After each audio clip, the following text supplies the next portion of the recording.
James's dinner isn't that fancy, but he's getting pistachio cake today. And I'm just taking half a serving for myself. Pistachio cake with strawberries. Those strawberries London are amazing. Fields got top of the stack rating.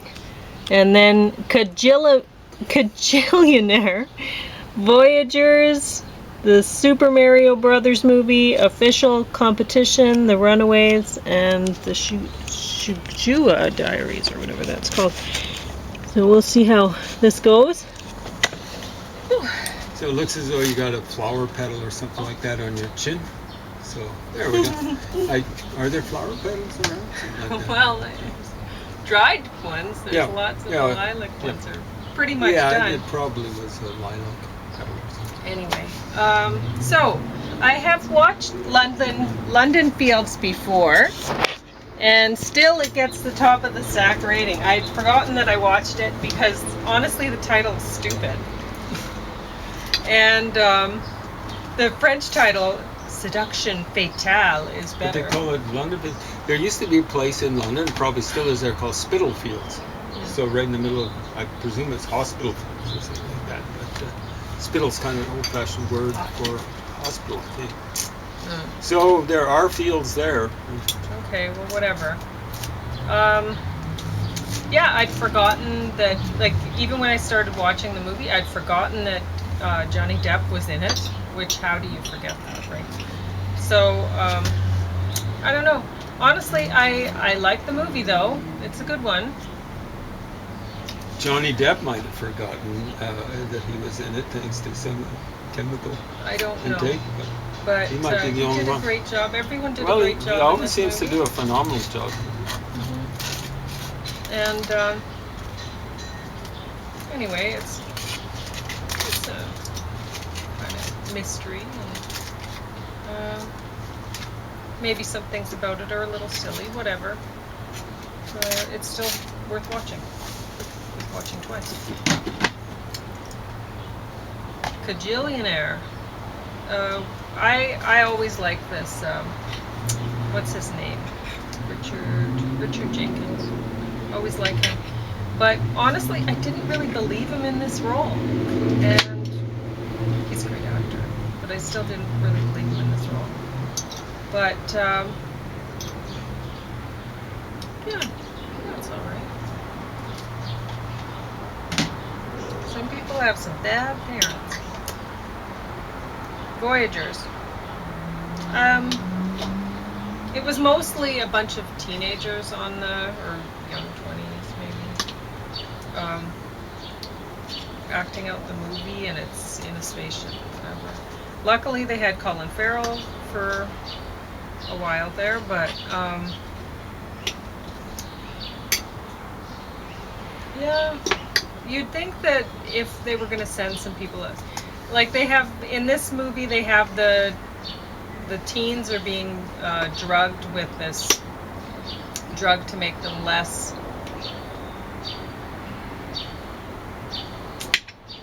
reactive, I guess. To make them more tractable? Yeah. Easily. Yeah. And then once they're not on that drug anymore, they're not getting their work done, things are going horribly wrong. And honestly, I have a hard time believing, as much as I have, it's not hard to believe that teenagers are just, if they are not amped down, then they're not going to be that responsible or whatever. But that's not hard to believe. But I have a hard time believing that the space program, any space program actually, would put genetically wild teens or something, or progeny, whatever, into space. I think they're pretty selective about I think they tend to send 40-year-olds out there. Yeah, but in this one, they're having to send the babies, and then they're because it's going to take generations to get to this space thing, whatever. Mm-hmm. But honestly, even so, I think that they would just pick out people who are not explosive or whatever. Like for genes being wise. whatever. It was okay.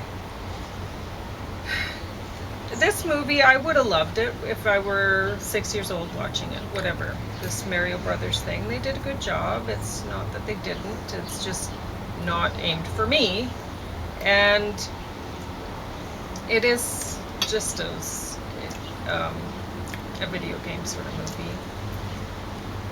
And anyway, it brought up memories of how my original Nintendo with my games, including the Super Mario stuff, got stolen out of my storage unit when I had it. So that made the movie watching even less fun for me.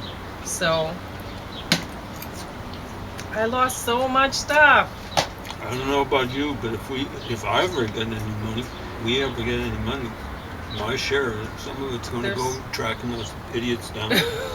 Yeah, I want to get a private investigator to solve this 20-year-old crime that nobody would have cared about. Anyway, official competition. For one thing, it's not in English, so if subtitle movies, they have to be really good to get me to look up, and I barely looked up. This one, as much as I love Penelope Cruz, you said it was a lot of talking whatever. or something like that, right? Yeah. A lot of chatter? Not a lot of action or anything. The Runaways. This one is in English. And it was kind of like The Incredible Journey, though without any fun animals. Well, there is a donkey. But, Oh, donkey's got to be fun. yeah. Don't you want to own a donkey? I would like to one day. But honestly, it was just kind of boring. The Tsugua Diaries was also not in English. So subtitle movie. And it was so bad. It was so boring it was unwatchable. So go ahead with whatever you were going to talk about. I'm all done. Still trying to make up my mind. So we were talking about, what was it we were talking about? Yes, Hitler. Yeah. Willing Hitler? What was the movie? The Meaning of Hitler? The Meaning of Hitler, yeah. I'm mixing up Will! G. Gordon Liddy. He wasn't writing about William Shakespeare. Will. So sometime in the next few days, weeks or whatever, get around to dealing with G. Gordon Liddy's memoir/autobiography. They call it the autobiography, somewhat premature, of G. Gordon Liddy. And I'm going to call him Gordy. I think the G stood for George. Well, we're talking about the meaning of Hitler. And it went over the top pretty quickly, and it generally stayed there. So, first off, they had Martin Amos. Is that his name? Something like that.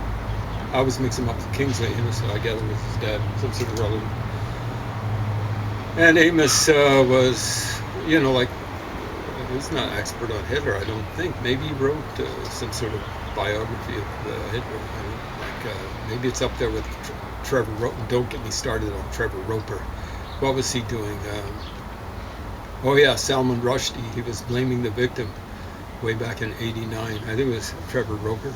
Trevor Roper or something like that, blaming Salman Rushdie. He was saying something like, I myself feel like something like pounding him out or something.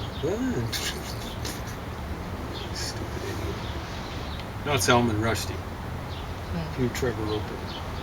Hopefully he's died of embarrassment near him. Anyway, I think he wrote something about Hitler or the Third Reich or whatever. So, but they really went over the top. I mean, novelists, who cares? One way or another, they don't know anything. They don't. There was one study, it made me laugh. You got to watch out for studies. I don't know how accurate it was. They were testing fiction writers up against the general population in terms of being able to read other people, read character, read motivations, and they ended up second best out of two. So they're worse than the average in terms of figuring out how people thought. That's according to the study. I'm skeptical of the study, definitely not cynical of the study, and whereas I am somewhat cynical of novelists' ability to read people's personalities and motives and things like that. So I'm not saying that they're better or worse than the average person. I think they're about the same. So they're not geniuses when it comes to that sort of stuff. So yeah, I'm a bit skeptical, and I'm basically cynical about the idea that some people have that novelists are cats, pajamas in the knees beneath, and knees, I should have said. So, but they morphed right onto Donald Trump. Donald Trump, Adolf Hitler. So my reaction, I think I said it yesterday, was take a pause, take a breath, take a pill. Donald Trump is not Adolf Hitler. 4 years into Hitler's dictatorship, what had he done? Well, like he was aggrandizing territory. He'd had the Night of the Long Knives. I believe he'd already started concentration camps for homosexuals. I'm not sure about Jews at that point in time. Lefties, including commies, who probably deserve incarceration. But that's if they're dealing with a democracy. I don't have to tell you the Third Reich was not a democracy. Maybe I do, but I don't know. Anyway, yeah, there's all sorts of crazy people out there, like Charlie Manson type crazy. Crazier than even G. Gordon Liddy. I'm not going to mention George Bush Jr. because he ain't that crazy. He's just a little bit dull. And Osama bin Laden's crazy. So, like Hitler started, he was elected. His party won a plurality in the election, I think it was something like January 30th in 1933, and the chancellor, or whatever it was, von Hindenburg, appointed him head of Germany. Well, Hitler never had another real election again, whereas Trump had something like a real election again. See how, that's just one counterexample to this thesis. They're flashing Trump on the screen, they're having him doing and saying stupid things. And, Hitler, 4 years in, he wasn't going to have another election. Trump didn't do that. Hitler got rid of the generals that he didn't like. So Trump got a general on side called Michael Flynn, but there were generals, I can guarantee you, that were planning for the eventuality, possibility, I'll say, of having to kill Donald Trump and assume, have a military coup and then try to reinstate democracy. But Trump never forced them to do that. Trump had trouble controlling the CIA. He had trouble controlling the FBI. Kept on appointing different guys to he made at least one change to the FBI and stuff like that. Whereas Hitler, he did have trouble with his intelligence community. They ultimately stabbed him. That was the real stab in the back in Germany. Admiral Canaris was actually, from what I can tell, working for the Allies, kind of trying to hide where the Allies were attacking during D-Day, and hide where they were attacking, when they were attacking, all this sort of stuff. I don't think it made much difference in terms of the result. It probably helped out somewhat in terms of hastening the end. Of course, Eisenhower and General Omar Bradley and George Marshall was a good politician, but horrible strategic planner They just blew it after Eisenhower took over from Montgomery, handling the attacks, sorry, Mom. the counterattacks, whatever you want to call it, after D-Day. Originally, it was Montgomery planning it, and it was hell-bent for leather time. And Montgomery, I gather, is the guy who let an American, George Patton, loose. You know, everyone's going, Montgomery's such a big, like he really is full of himself. He might have been, but he let Patton get the glory for overwhelming the left side of the German defense in France. And he had Patton, well, it was Patton's, I don't think he originated it, but his saying was something like, get there the fastest with the mostest. And what was Eisenhower? Get there the slowest with the mostest. Yeah, like what he and Omar Bradley and Marshall too. And Marshall would be the one who would be setting the real tone, because he was Eisenhower's and Bradley's boss. They believed in advancing on a front at the same time, just a wide front. So they were going across France, basically from north to south. And they had learned nothing from Blitzkrieg. What Blitzkrieg is, you punch. It's more like a karate blow, right? Boom! You make a hole in defense, and then you go in and you fan out. You capture people. You go around the outsides.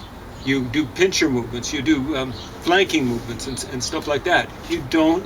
When you advance, all at the same time, you're avoiding all of those things. So Eisenhower's worried about supply and all this sort of stuff.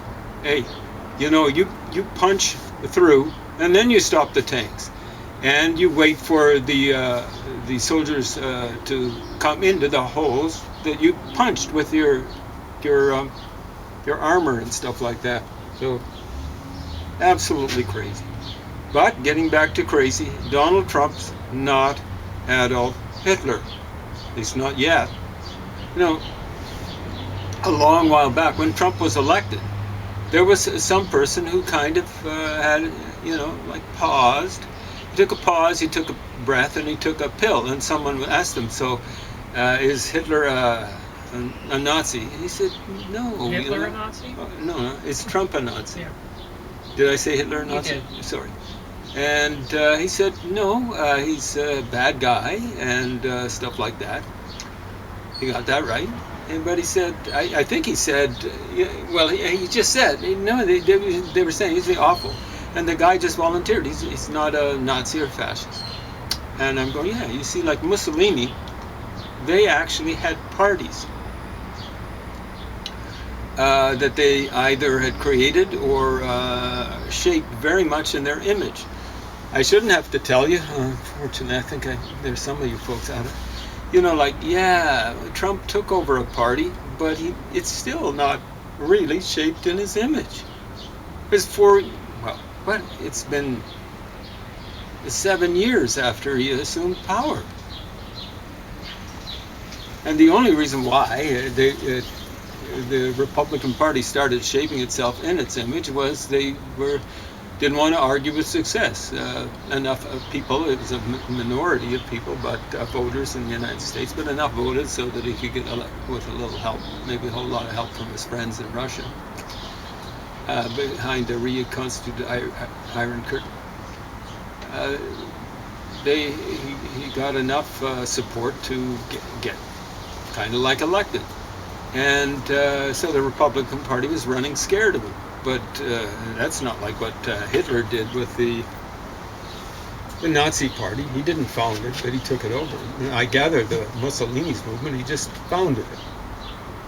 So it's different from Trump.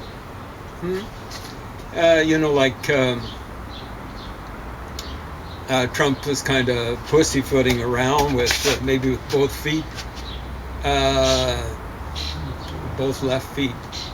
He really is a clumsy. I can't believe people are going, wow, he's really smart. Smarter than his supporters, but he's dumb. Yeah. So pussyfooting around with the militias and stuff like that. But you see, Hitler created his own militias. There were militias running around Germany that weren't Nazis.